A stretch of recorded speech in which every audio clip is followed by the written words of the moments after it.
کے بچھڑنے پر ہوتی ہے. اس لیے اولاد یہ اللہ تعالیٰ کی ایک عظیم نعمت ہے. میرے محترم، ایک چیز آپ یہاں یہ بھی سماعت کرتے چلیں کہ بیٹا پیدا ہو یا بیٹی پیدا ہو، انسان کو ہر حال میں اللہ کا شکر بجا لانا چاہیے کہ اگر بیٹا اللہ کی نعمت ہے تو بیٹی اللہ کی رحمت ہے. لیکن میرے محترم، دیکھا یہ جاتا ہے، عام مشاہدہ یہ ہے کہ اگر کسی کے یہاں لڑکا پیدا ہوتا ہے تو جس خوشی جس مسرت کا اظہار بیٹے کے پیدائش پر ہوتی ہے، وہ مسرت بیٹی کی پیدائش پر نہیں ہوتی، وہ خوشی بیٹی کی پیدائش پر نہیں ہوتی. اور شاید یہ اس لیے کہ لڑکی کی پیدائش سے والدین اور اس کے خاندان کو بظاہر کوئی منفعت نظر نہیں آتی، کوئی فائدہ نظر نہیں آتا. اس لیے بعض نادان بیٹی کی پیدائش پر اپنے ناک اور بھوں چڑھا لیتے ہیں. یہاں بسا اوقات تو بچی کی امی کو طرح طرح کے تانے دیے جاتے ہیں، یہاں تک کہ طلاق تک کی دھمکیاں دی جاتی ہیں. حالانکہ میرے محترم، ان لوگوں کو معلوم ہونا چاہیے کہ اللہ کے رسول سرور کائنات صلی اللہ علیہ وسلم نے بے شمار حدیثوں میں بیٹوں کی پیدائش پر نہیں، بیٹیوں کی پیدائش پر جنت کی بشارت سنائی ہے. ایک حدیث میں اللہ کے رسول سرور کائنات صلی اللہ علیہ وسلم ارشاد فرماتے ہیں، اللہ کے رسول فرماتے ہیں، جس کے یہاں بیٹی پیدا ہو اور وہ اس بیٹی کو زندہ دفن نہ کرے، اس بیٹی کو کمتر نہ جانے اور اپنے بیٹے پر اپنی بیٹی پر اپنے بیٹے کو فضیلت نہ دے، بلکہ دونوں پر ایک نظر رکھے، دونوں کو برابری کا حق دے، تو اللہ کے رسول فرماتے ہیں پروردگار عالم اس باپ کو ڈائریکٹ جنت میں داخل فرمائے گا. اور دوسری حدیث پاک میں ہے اللہ کے رسول سرور کائنات صلی اللہ علیہ وسلم ارشاد فرماتے ہیں کہ جس کسی کے یہاں جب کسی کے یہاں بیٹی پیدا ہوتی ہے تو پروردگار عالم فرشتوں کو اس کے گھر پر بھیجتا ہے. وہ فرشتے اس کے گھر پر پہنچتے ہیں اور ان کے گھر والوں کو سلام کرتے ہیں، اور سلام عرض کرنے کے بعد وہ فرشتے اس بچی کے سر پر ہاتھ پھیرتے ہیں، اور ہاتھ پھیر کر وہ فرشتے یہ کہتے ہیں کہ ایک کمزور لڑکی ایک کمزور عورت سے پیدا ہوئی ہے، اور وہ فرشتے یہ کہتے ہیں جو اس بچی کی پرورش کرے گا اچھی طرح، پروردگار عالم قیامت تک اس باپ کی مدد فرمائے گا. یعنی جو باپ اپنی اس بچی کی پرورش کرے گا، اچھی پرورش کرے، تعلیم دے اور اچھی تعلیم دے، تو پروردگار عالم کی جانب سے اس باپ کی قیامت تک مدد کی جاتی ہے. ایک اور حدیث میں ہے اللہ کے رسول سرور کائنات صلی اللہ علیہ وسلم ارشاد فرماتے ہیں کہ جو انسان اپنے 3 بیٹیوں یا 3 بہنوں کی پرورش کرے اور اچھی پرورش کرے، اچھی طرح کھانا اور کپڑا دے، یہاں تک کہ اللہ اس لڑکی کو بے نیاز کر دے، اس بچی کی شادی ہو جائے یا وہ پیسے والی ہو جائے یا بالغ ہو جائے، تو پروردگار عالم اس باپ پر جنت کو واجب فرما دیتا ہے. تو یہ ہے بیٹیوں کی فضیلت. تو بے شمار حدیثوں میں اللہ کے رسول نے بیٹی کی فضیلت بیان فرمائی ہے. بیٹے کی فضیلت اللہ کے رسول نے حدیث میں نہیں بیان فرمائی ہے، بلکہ بیٹی کی فضیلت بیان فرمائی ہے.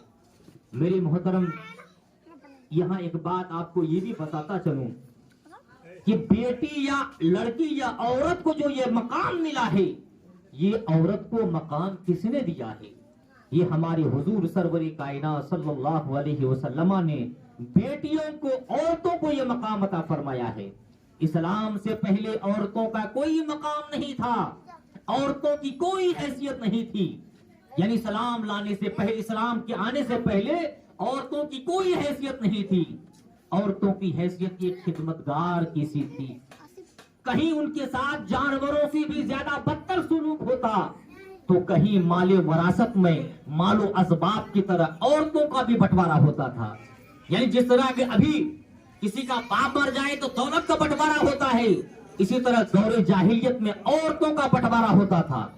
اور کہیں میرے محترم شوہر کی چتا کے ساتھ اس عورت کو زندہ جل کر ستی ہونا پڑتا، یعنی دور जाहिलियत का एक फेल ये भी था कि अगर किसी लड़की का शौहर मर जाता तो उस चिता पर औरत को जिंदा लेटाकर जला दिया जाता था।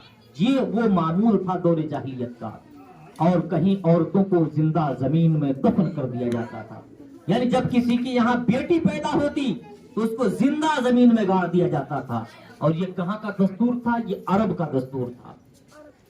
यानी मेरे मोहतरम दौर जाहिलियत में बेटी का होना ये बाइस आर समझा जाता था।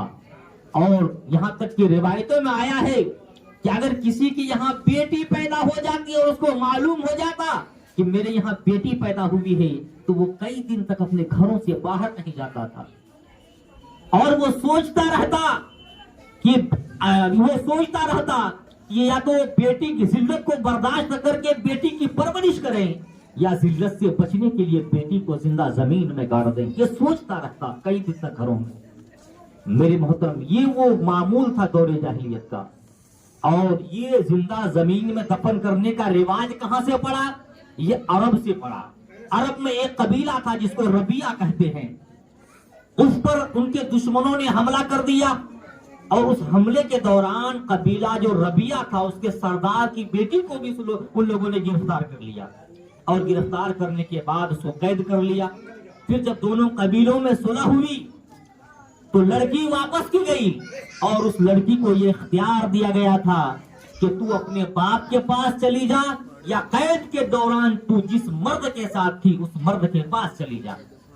तो उस लड़की ने सोचने विचारने के बाद ये कहा कि मैं उस मर्द के पास जाना चाहती हूँ जिसके पास मैं कैद के दौरान थी। ये सुनकर लड़की के बाप को बड़ा गुस्सा आया और उसने अपने कबीला में ये ऐलान कर दिया कि जिसके यहाँ पे बेटी पैदा हो उसको जिंदा जमीन में गाड़ दो ताकि आइंदा उसके कबीले को इस तरह रुसवाई का सामना न करना पड़े। मेरे मोहतरम जब उस कबीला ने ये रस्म जारी की तो आहिस्ते आहिस्ते ये रस्म दूसरे कबीला में भी जारी हो गई। तो वहीं से बेटियों को जिंदा जमीन में दफन करने का रिवाज शुरू हुआ। मेरे मोहतरम यहाँ तक की रिवायतों में आया है कि बाज लोग अपनी 8 बेटियों को जिंदा जमीन में दफन कर देते थे और इस पर अफसोस करने के बजाय वो लोग फख्र किया करते थे।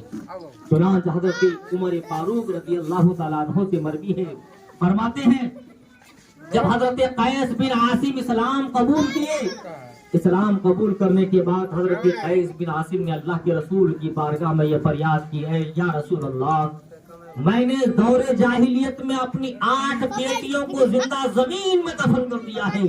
या रसूल अल्लाह, क्या मेरा ये गुनाह माफ हो सकता है?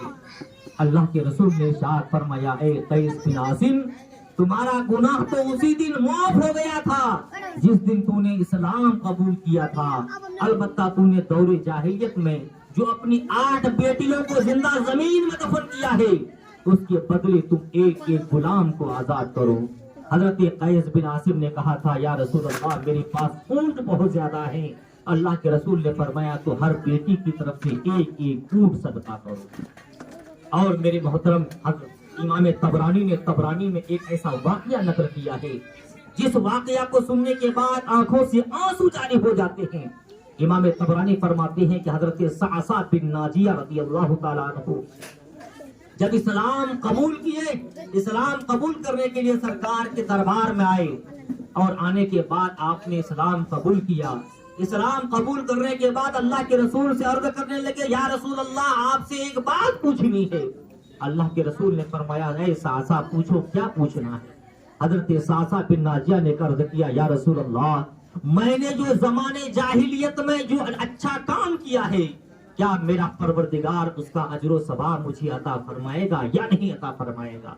अल्लाह के रसूल ने पूछा, ऐ सासा, बताओ तुम्हारा अच्छा काम क्या है, यानी तूने दौरे जाहिलियत में कौन सा अच्छा काम किया है? हजरत सासा बिन नाजिया ने कहा, अर्ज किया, या रसूल अल्लाह, मेरे 2 ऊंट गुम हो गए थे और मैं अपने तीसरे ऊंट पर बैठकर उस ऊंट की तलाश में निकला और तलाश करते करते जंगल के उस पार चला गया जहां एक पुरानी आबादी थी। या रसूल अल्लाह, जब मैं वहां पहुंचा तो मैंने अपने ऊंटों को पा लिया कि उन दोनों ऊंटों की रखवाली एक बूढ़ा इंसान कर रहा था। मैंने उस बूढ़े से कहा कि वो दोनों ऊंट मेरे हैं, उस बूढ़े ने कहा कि ये दोनों तो यहाँ चरते चरते आ गए थे, अगर तुम्हारे हैं तो तुम ले जाओ। हजरत सासा फरमाते हैं या रसूल अल्लाह, अभी मैं उनसे गुफ्तगू ही कर रहा था कि उस बूढ़े ने खजूर भी मंगवा लिया, पानी भी मंगवा लिया। मैं खजूर खा रहा था, पानी पी रहा था कि अंदर से बच्चे की रोने की आवाज आई। उस बूढ़े ने पूछा कि बेटी पैदा हुई है या बेटा पैदा हुआ है? हजरत सासा फरमाती है मैंने उस बूढ़े से कहा कि अगर बेटी पैदा हुई तो तुम क्या करोगे? उस बूढ़े ने कहा कि अगर बेटा पैदा हुआ तो कबीले की शान बढ़ाएगा, लेकिन अगर बेटी पैदा हुई तो मैं अभी तुम्हारे सामने उस लड़की को जिंदा जमीन में दफन करवा दूंगा। हजरत सासा फरमाते हैं या रसूल अल्लाह, मैं ये सुनकर मेरा दिल नरम हो गया। फिर मैंने उस बूढ़े से कहा पता करो कि बेटी हुई है या बेटा हुआ है। जब उस बूढ़े ने मालूम किया तो पता चला बेटी हुई है। तो हजरत सासा फरमाती है मैंने उस बूढ़े से कहा क्या तू इस बच्ची को जमीन में दफन करवा देगा? उस बूढ़े ने कहा हाँ, मैं अभी इस बच्ची को जमीन में करवा दूंगा। हजरत सासा फरमाती है मैंने उस बूढ़े से कहा कि इस बच्ची को जमीन में दफन ना करवा, इस बच्ची को मुझे दे दे। तो उस बूढ़े ने कहा कि अगर मैं ये लड़की तुम्हें दे दूंगा तो इसके बदले में तू मुझे क्या देगा? हजरत सासा फरमाते हैं मैंने उस बूढ़े से कहा कि ये दोनों ऊंट जो तुम्हारे पास हैं, इन दोनों ऊंटों को तुम रख लो और वो बच्ची हमें दे दो। उस बूढ़े ने कहा नहीं, जिस ऊंट पर तू बैठ कर आया है ये ऊंट भी तुम्हें देने होंगे, तब जाकर मैं ये बच्ची तुम्हें दूंगा। हजरत सासा फरमाते हैं कि मैंने 3 ऊंट देकर बच्ची ले ली और बच्ची को ले जाकर अपने कनीज को दे दिया। वो कनीज उस बच्ची को दूध पिलाया करती थी। वो बच्ची मेरे सीने से लगा करती थी, मेरे दाढ़ी के साथ खेला करती थी। या रसूलुल्लाह सल्लल्लाहु अलैहि वसल्लम, अब या रसूलुल्लाह सल्लल्लाहु अलैहि वसल्लम, मैंने 3 ऊंट दे देकर 360 बच्चियों की जान बचाई है।